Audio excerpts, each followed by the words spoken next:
Magandang buhay mga bata!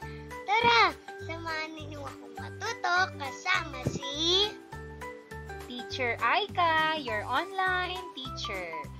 Please don't forget to subscribe, like, share, and hit the notification bell for more videos. Thank you! Matatag Curriculum, EPP, Industrial Arts, Grade 4, Quarter 4, Aralin 3. Ang ating paksa ngayong araw ay tungkol sa alphabet of lines at orthographic views. Ako si Teacher Aika, ang inyong online teacher. Simulan na natin. Mga kasanayan at layunin. Una, naiguguhit ang alphabet of lines. Pangalawa, nakikilala ang orthographic view. Unang araw, maikling balik-aral. Gothic, pinakasimpleng uri ng letra na ginagamit sa mga ordinaryong disenyo. Ito ang uring pinakagamitin dahil ito ay simple, walang palamuti o dekorasyon, at ang mga bahagi ay magkakatulad ang kapal. Roman, may pinakamakapal na bahagi ng letra. Ito ay ginagawang kahawig sa mga sulating Europeo. Script, noong unang panahon, ito ay ginagamit na pagleletra sa kanlurang Europa.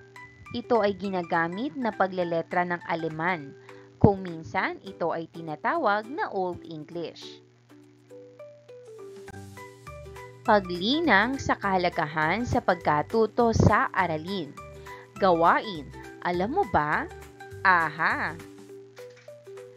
Alam nyo ba na ang lahat ng nakikita ninyong mga gusali, sasakyan, upuan, lamesa, aparador, kama at iba pa ay nagsimula sa drawing? Bago ito malikha, ito ay unang ginagawa at pinaplano sa isang papel. Alam nyo ba na ang drawing ay itinuturing na mapa ng mga nagdidisenyo? Ito ay ginagamit ng mga nagdidisenyo bilang batayan upang magawa ang plano. Kaya kung wala ito, walang magagawang produkto. Kung hindi naman ay pangit at hindi pare-parehas ang malilikhang produkto. Paghawan ng bokabularyo sa nilalaman ng aralin. Alphabet of lines. Ito ay mga linyang ginagamit o inilalagay sa isang drawing upang magbigay ng detalye upang lubos itong maunawaan. Orthographic drawing. Ito ay isang uri ng drawing kung saan maaaring ipakita ang lahat ng anggulo ng isang bagay, katulad ng harap, taas, gilid, likod, at iba pa. Kaugnay na paksa bilang isa. Alphabet of lines. Tingnan nating mabuti ang dalawang larawan.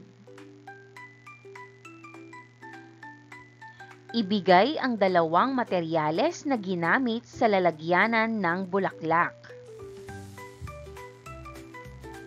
Gaano kataas ang lalagyanan ng bulaklak? Gaano kalapad ang tabla na ginamit? At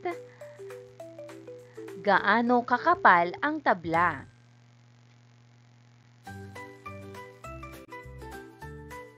Ano sa palagay ninyo ang mas madaling intindihin, ang unang larawan o ang pangalawang larawan?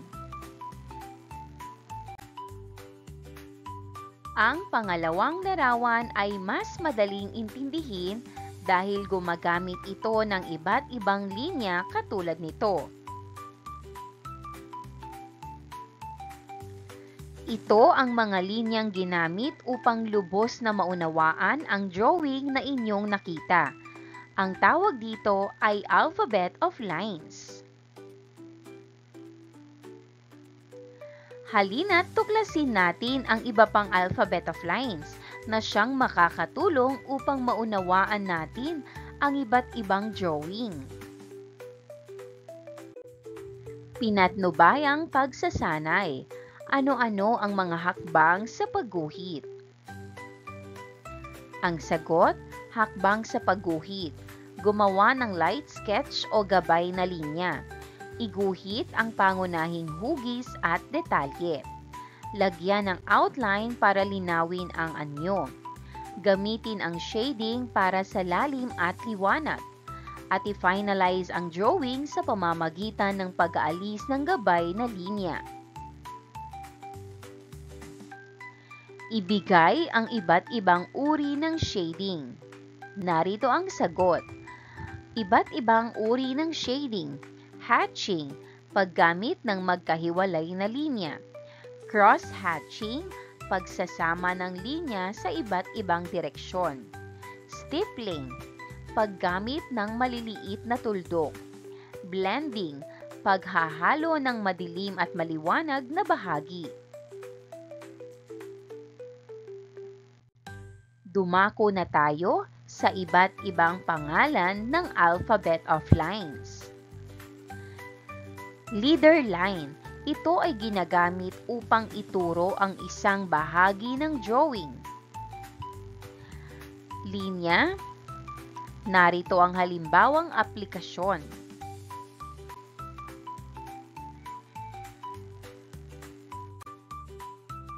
Visible line. Ito ay ginagamit upang ipakita ang anyo na nakikita. Linya. Aplikasyon.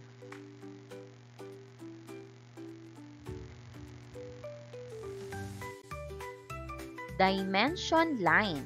Ito ay ginagamit upang ipakita ang sukat ng drawing. Linya. Aplikasyon.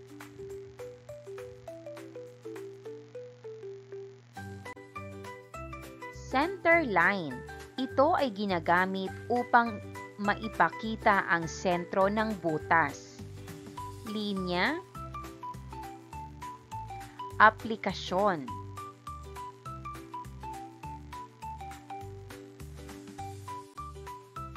Break line. Ito ay ginagamit pamputol ng mga bahagi ng drawing. Linya. Aplikasyon.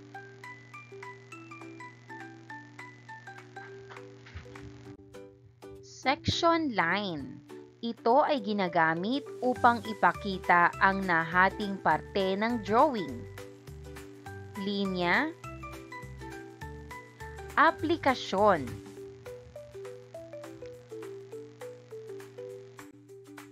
Hidden line. Ito ay ginagamit upang ipakita ang mga linyang hindi nakikita ng direkta. Linya. Aplikasyon.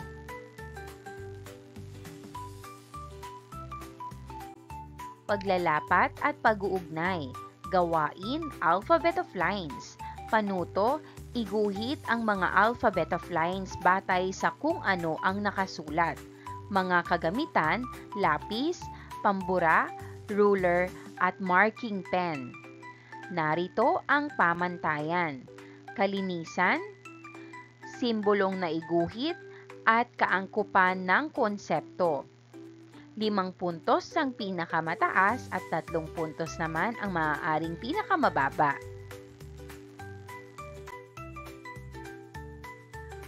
Pangalan. Una, leader line. Pangalawa, visible line. Pangatlo, hidden line.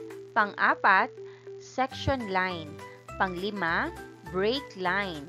Pang-6, center line. At pang-7, dimension line. Iguhit ang linya.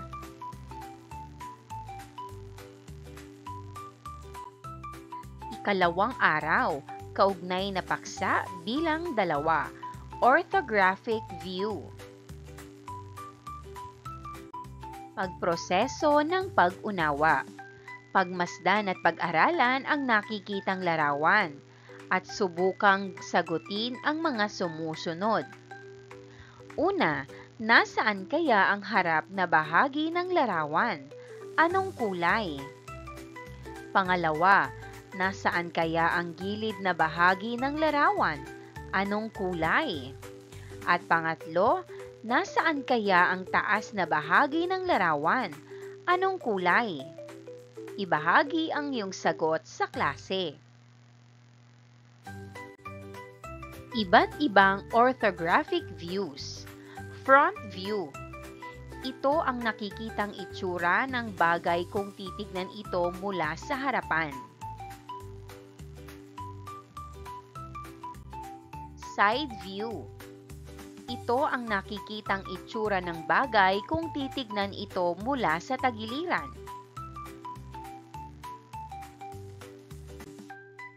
Top view. Ito ang nakikitang itsura ng bagay kung titignan ito mula sa taas.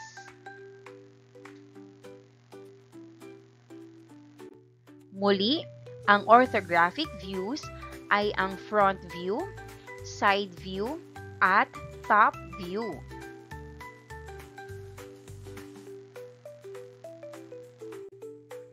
Kung ito ay isa sa ayos at pagsasama-samahin, ganito ang kanilang magiging ayos. Orthographic drawing.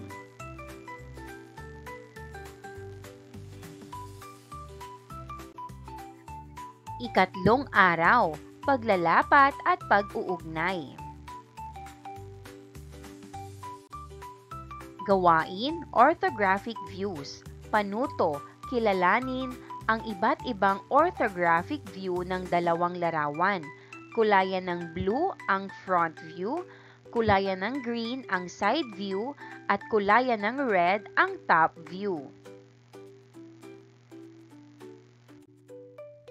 Narito ang mas malaking larawan na iyong maaaring gayahin.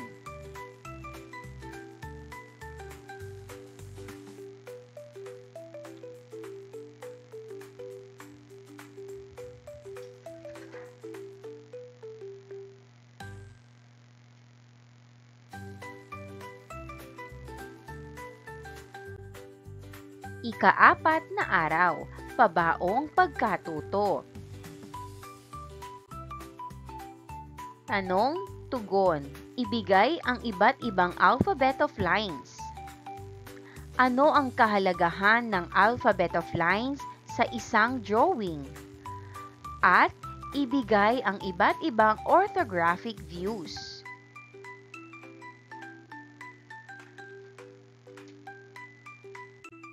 Pagninilay sa pagkatuto. Saang bahagi ng aralin ang madali para sa akin? Bakit ito naging madali? At ano ang dapat kong gawin? Saang bahagi ng aralin ako nahirapan? Bakit ako nahirapan? At ano ang dapat kong gawin? Isulat ito sa iyong kwaderno.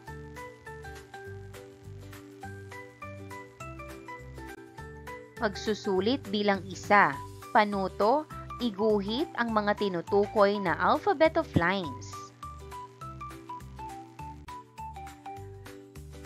Number 1, dimension line. Number 2, hidden line. Number 3, leader line. Number 4, center line. At number 5, break line.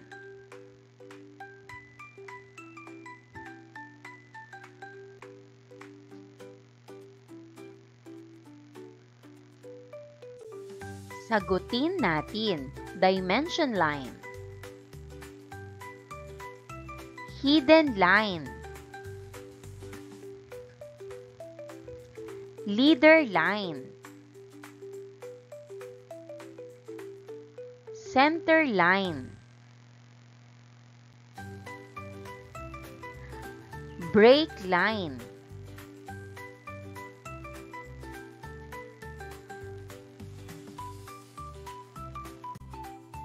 Pagsusulit bilang dalawa. Panuto, isulat sa patlang ang letra ng tamang orthographic view ng mga larawan base sa hinihingi.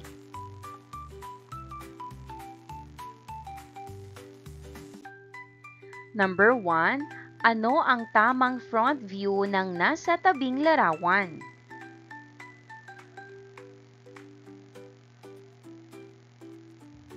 Ang sagot, letter A.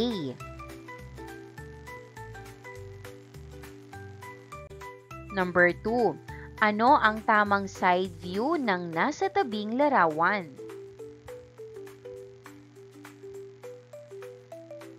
Ang sagot, letter C. Number 3. Ano ang tamang front view ng nasa tabing larawan?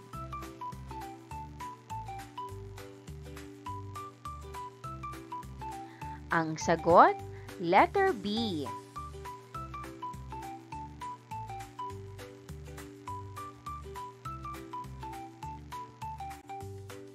Number 4. Ano ang tamang top view ng nasa tabing larawan? Ang sagot, letter A.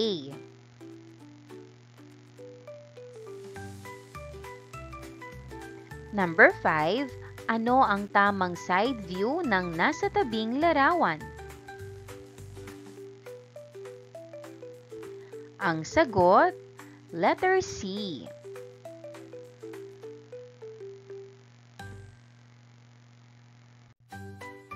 Gawaing pantahanan o takdang aralin. Iguhit sa malinis na papel ang front view, side view, at top view ng nasa ibabang larawan gamit ang lapis. Isang papel para sa bawat orthographic view. At maaaring gumamit ng mga kasangkapan sa pagguhit katulad ng ruler.